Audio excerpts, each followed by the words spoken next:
할렐루야. 하나님께 영광 돌립니다. 여러분 모두를 축복합니다. 여호와의 오늘도 분명히 하나님의 예비하신 날입니다. 사람의 날도 아닌 하나님의 날을 믿습니다. 주님과 동행하는 복된 날 되시기를 축원드립니다. 자, 오늘은 언약궤 법궤 세 번째 시간입니다. 먼저 기도합니다. 영광을 하나님께 올려드립니다. 감사와 존귀를 하나님께 올립니다. 온 마음으로 하나님을 사랑합니다. 주의 음성 듣기를 사모하고 말씀을 통한 깨달음을 사모합니다. 종을 낮추시고 겸손하게 하시고 전하는 자나 듣는 자 모두 성령의 인도하심 가운데 하나님의 말씀의 깊은 것들을 깨달아 하는 시간이 되게 하옵소서. 우리의 마음을 열고 눈을 열고 귀를 열어 주시기를 원합니다. 오늘도 말씀하실 하나님을 찬양합니다. 하나님의 능력과 지혜로 이 말씀의 깊은 것들을 열어주시옵소서. 예수님의 기도합니다. 아멘. 자, 민수기 10장 33절입니다. 출애굽기 25장 꼭 읽어보시고요. 12절로 22절까지. 오늘 본문은 민수기 10장 33절. 그들이 여호와의 산에서 떠나 3일 길을 갈 때 여호와의 언약궤가 쉴 곳을 찾았고 그들이 진영을 떠날 때 낮에는 여호와의 구름이 그 위에 덮여 섰더라. 아멘. 자, 지성소 안에 무엇이 있습니까? 법궤가 있다고 그랬죠. 그 이름이 주는 교훈들이 있습니다. 하나님께서 1년에 한 번 대제사장을 7월 10일에 대속죄일에 여기서 만났어요. 우리가 이름하면 그 이름이 주는 어떤 근거들이 있잖아요. 깨달음이 있잖아요. 기구도 그렇고 사람도 그렇고 다 이름을 하면 그 생각나는 것들이 있습니다. 그게 법궤라고 그랬죠. 하나님의 법, 하나님의 말씀. 하나님에서 나오는 모든 말씀들은 십계명이든지 규례든지 율례든지 말씀이든지 다 법과 같다. 그 말씀에 법적 효력이 있다는 겁니다.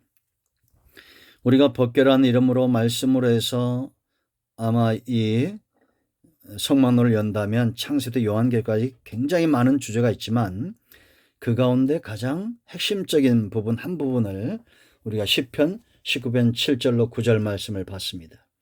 하나님의 법, 여호와의 법이라는 거예요. 우리의 영혼을 소송케 하고 우둔한 자를 지혜롭게 하고 정직하여 마음을 기쁘게 하고 눈을 밝게 하고 영혼까지 이루고 진실하고 다 의롭다. 순금보다 꿀보다 더 사모하라고 말했습니다. 이 외에도 우리가 말씀에 대한 많은 교훈과 깨달음을 얻을 수 있어요. 디모데전서 3장 10절 17절인 대로 하나님의 사람으로 모든 선한 일을 행하게 온전케 행하도록 준비시키는 이게 바로 말씀의 능력이죠. 자, 두 번째는 이제 언약궤. 오늘 우리가 말씀 보면 언약궤란 표현들이 상당히 많이 나옵니다.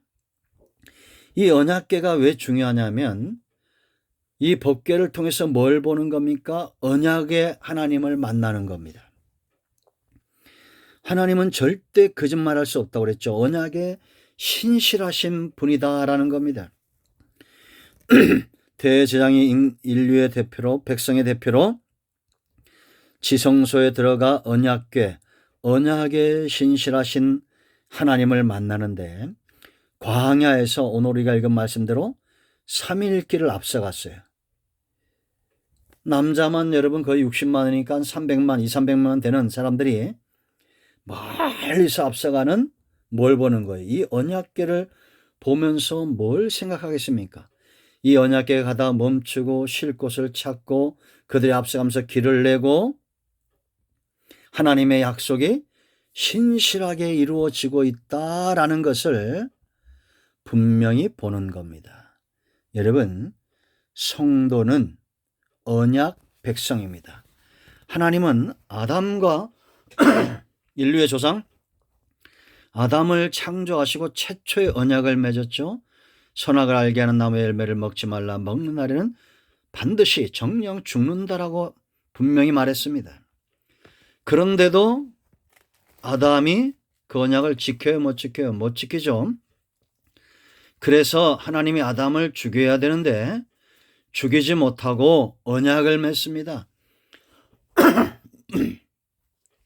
양을 잡아 그 가죽 옷을 입히면서 장차 여자의 후손 하나님께서 독생자 예수님을 보내서 아담 대신 십자가에서 죽게 한 사건이죠.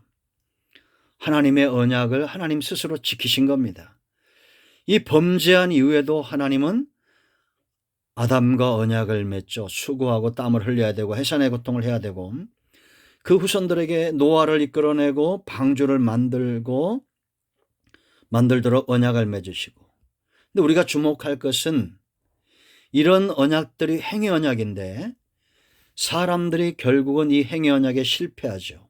그래서 누구와 언약을 맺느냐? 아브라함과 언약을 맺습니다. 아브라함과 맺은 언약을 우리는 어떻게 말하냐? 구속 언약, 그렇게 말합니다. 그래서 신약을 열면서 마태복음 1장 1절에서 아브라함과 다윗의 자손 누구라 했어요? 예수 그리스도. 아브라함과 맺은, 다윗과 맺은 언약을 온전케 이루신 분이 예수님이에요. 예수님을 믿는 자는 그 계보 속에 있게 된다라는 것입니다. 그러므로 우리는 언약의 수혜자들이에요. 그 혜택을 누린다라는 겁니다. 여러분, 창세기 12장에서 하나님이 아브라함을 부르면서 언약을 맺으시고 이 언약을 온전케 마치 도장 찍듯이 한 사건이 15장에 나옵니다. 15장에 하나님께서 아브라함에게 3년 된 암소와 3년 된 암염소와 3년 된 순양과 산비둘기, 쥐비둘기 새끼들을 가져오게 하고 이 재물들을 쪼개게 하고 그 새들은 쪼개지 않게 하고 재물을 준비하게 합니다. 그 아브라함이 이때는 이제 아브람이죠. 아브라함이 아니죠. 이제 17장 가서 이 언약을 이제 하나님이 다시 한번 갱신하면서 할례를 행하게 하죠. 이 언약을 위해서 준비하도록 하고 해질 때 아브라함이 온종일 하나님을 기다리다가 깊은 잠에 임합니다. 하나님이 깊이 잠들게 했어요. 그리고 하나님 혼자 이 재물 사이로 지나갑니다. 그 쪼개진 재물 사이로. 이거는 언약을 지키지 않을 때는 누구든지 언약 당사자가 이렇게 쪼개진다는 겁니다. 죽는다는 거죠. 그런데 여러분, 아브라함의 후손들이 언약을 어겼어요. 결국은 십자가에서 예수님이 제물 되신 것이다 라는 겁니다. 이 하나님과 아브라함과 맺은 이 언약이 하나님은 신실하셨고, 근데 이렇게 언약을 맺고 나서 16장에서 아브라함이 하나님의 언약을 믿고 기다리지 못하고 하갈을 취해서 이스마엘을 낳죠. 그리고 나서 이제 하나님이 17장에서 뭘 행하게 하느냐? 할례를 행하게 합니다.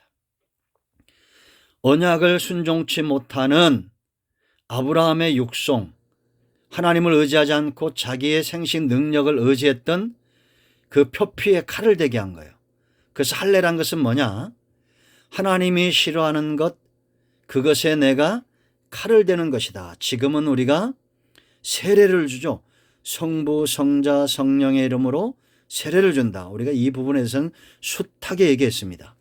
그래서 이 세례받은 자, 할례받은 자는 언약을 창세기 17장 13절에 할례표가 바로 영원한 언약의 표가 된다라는 것입니다. 그래서 여러분, 우리가 예수님이 십자가 사건을 할례로 본다고 그랬죠. 로마서 6장에서 예수님과 합하여 십자가에서 우리가 이미 우리의 육성, 우리의 육체가 우리의 죄성을 가진 인간적 모습들이 다 십자가에서 죽임을 당하고 할례를 받았다라는 겁니다. 이제 우리는 적극적으로 성부 하나님이 싫어하는 것, 야고보 4장 4절인 대로 가늠하는 여인들아, 세상과 벗된 것이 하나님과 원수됨을 알지 못하느냐. 세상과 벗되지 않고, 요한일서 3장 7절인 대로 마귀의 일을 멸하러 예수님이 오셨다라는 거다. 8절에, 7절 8절에. 그럼 우리는 마귀를 기쁘게 하는 것이 아니라 예수님, 복음, 우리 주님을 기쁘게 하는 삶을 살고, 갈라디아서 5장 16, 17절에 성령의 소욕과 육체의 소욕이 서로 거스리는 거예요. 우리는 육체의 소욕이 아니라 성령의 소욕을 쫓아 살고, 이게 바로 할례받은 백성, 언약 백성으로 사는 것이다 라는 겁니다. 아멘. 그래서 성도는 삼일길 앞에 있었던 멀리 떨어진 언약계를 보고 하나님의 언약을 기억했던 것처럼 우리 앞서 가시고 우리를 위해서 길을 내시고 쉴 것을 찾으시고 아브라함과 다윗과 예수 그리스도와 맺은 이 구속의 언약에 신실하신 하나님을 믿고 신뢰하고 의지하는 것이 중요하다라는 겁니다. 아멘. 이제 성경을 더 맺고 더 찾아보겠습니다. 오늘은 여기까지 합니다. 기도합니다. 하나님 감사합니다. 이 말씀대로 되는 은혜가 있게 하시고 언약에 신실하신 하나님을 온전히 신뢰하고 믿는 삶을 살게 하옵소서. 우리 가운데 마음이 상한 자, 병든 자 치유하시고 회복시키시고 오직 말씀과 언약에 통로된 삶을 살기를 원합니다. 예수님의 이름으로 사모하며 축복하며 취하며 기도합니다. 아멘. 할렐루야. 응답되었습니다. 이런 모두를 축복합니다. 예수 그리스도의 이름은 여전히 우리 가운데 복음이고 능력입니다. 아멘.